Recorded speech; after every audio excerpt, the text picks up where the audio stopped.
নমস্কাৰ। অসম চৰকাৰে আয়োজন কৰা ষষ্ঠবাৰলৈ যি গুণোৎসৱ আয়োজন কৰিছে, সেই গুণোৎসৱৰ আমাৰ বিদ্যালয়ত আজি অনুষ্ঠিত হৈছে। আমাৰ আজি বহিঃমূলীয়া হিচাপে উপস্থিত হৈছে এই যোৰহাট ছায়েন্স কলেজৰ অধ্যাপক ডক্টৰ মৃদুল ডেকা ছাৰ। ডেকা ছাৰক আমাৰ ছাত্ৰ সংঘত আৰু আমাৰ শিক্ষক সকলোৱে স্বাগতম জনাইছে আৰু আমাৰ এই কাৰ্যসূচী অকণমান দেখাবলৈ মই চেষ্টা কৰিছোঁ, চাই থাকক।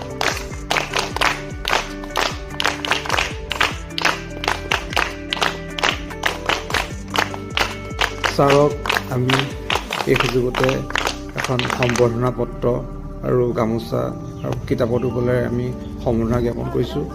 অলপ দেখাইছোঁ ইয়াত যেনে আমাৰ খোৱা বোৱা আদি কৰি সকলোবোৰ দেখাবলৈ চেষ্টা কৰিছোঁ। বাকী আমাৰ যিখিনি মূল্যায়ন আছে সেইখিনি আমি দেখুওৱা নাই, গতিকে আমাক দেখাবলৈ চেষ্টা কৰিলোঁ। গুণোৎসৱ নতুন ভিডিঅ'তে লগ পাই আছোঁ। Bye bye.